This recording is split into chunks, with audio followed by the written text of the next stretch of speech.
Madeo Sastrawan, NIM F1C020083.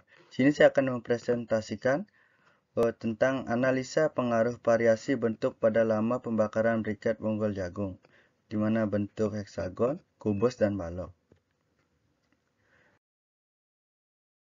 Bab 1. Pendahuluan. Latar belakang.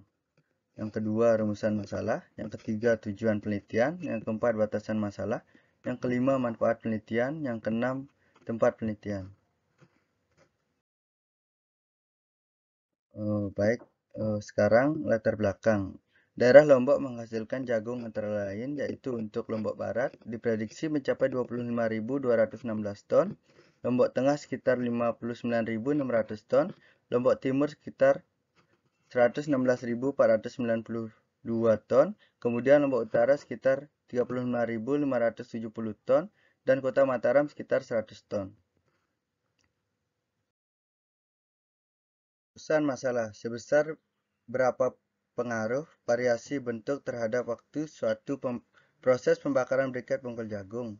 Tujuan penelitian untuk mengetahui seberapa besar pengaruh variasi bentuk terhadap waktu proses pembakaran briket bonggol jagung. Batasan masalah hanya membahas selama waktu pembakaran dan besar kalori yang dihasilkan. Bahan baku yang digunakan pada penelitian ini adalah bonggol jagung. Bentuk yang digunakan adalah heksagon, kubus, balok. Pengeringan bahan baku secara langsung yaitu menggunakan pemanasan langsung sinar matahari.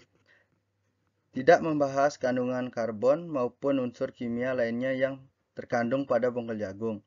Metode yang digunakan adalah metode menggunakan kompor briket. Manfaat penelitian. Diharapkan dapat memberikan gambaran tentang sejauh mana waktu pembakaran pada bentuk yang berbeda.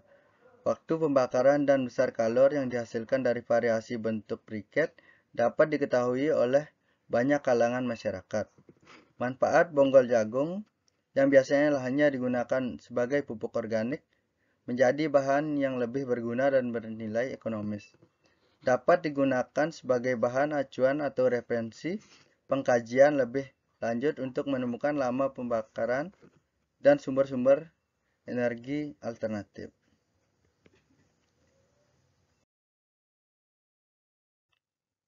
Tempat penelitian. Pembuatan briket dilakukan di rumah milik saudara Madeogi Sastrawan, Karangbaru, Mataram. Sedangkan penelitian dilakukan di Laboratorium Konversi Energi jurusan Teknik Mesin Universitas Mataram.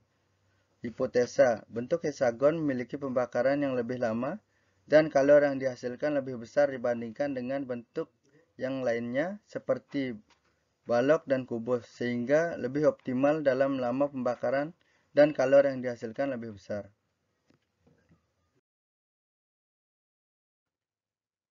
Bab 2, landasan teori. Yang pertama, tinjauan pustaka. NP Aryani dan kawan-kawan membahas tentang pengembangan briket bonggol jagung sebagai sumber energi terbarukan. Sarwi Asri dan kawan-kawan membahas pengaruh bentuk briket terhadap efektivitas laju pembakaran. Ahmad Syarif dan Lukman Hakim membahas pengaruh variasi bentuk segi 4 dan segi 6, ukuran partikel dan tekanan terhadap karakteristik pembakaran briket limbah arang, kayu alaban, dan sekam padi.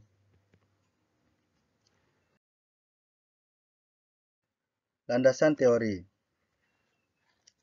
Energi dan energi terbarukan. Energi adalah suatu kerja yang ada dalam berbagai bentuk di mana energi tersebut dapat dikonversikan dari suatu bentuk ke bentuk lainnya. Energi terbarukan adalah energi yang berasal dari alam dan dapat dimanfaatkan secara berkelanjutan. Jenis energi yang terbarukan yaitu yang pertama energi matahari, ada energi air, energi angin, energi panas bumi, bioenergi.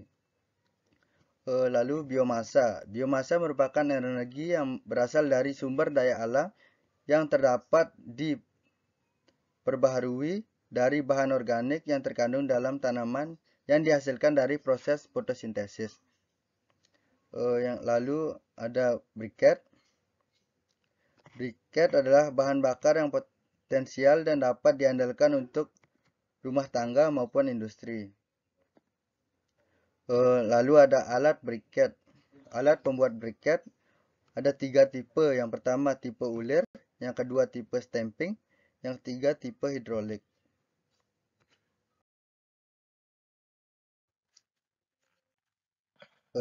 Di sini lalu ada bab 3. Bab 3 metode penelitian, diagram alir. Yang pertama mulai. Lalu persiapan bahan dan alat. Setelah persiapan bahan dan alat sudah siap semuanya, sini lalu ada proses pembuatan briket.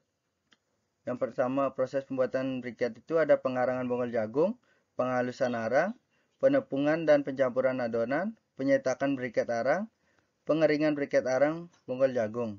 Lalu setelah proses pembuatan briket sudah jadi, di situ kita melakukan pengujian. Lalu pengambilan data sesuai dengan bentuk briket, pengumpulan data, analisa data dan pembahasan, lalu kesimpulan dan saran. Selesai.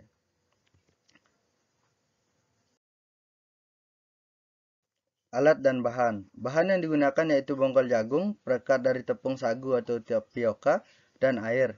Alat yang digunakan adalah oven, ayakan, alat pencetak briket, raca digital, termometer infrared, dan penumbuk serta kompor briket. Prosedur penelitian. Pembuatan arang.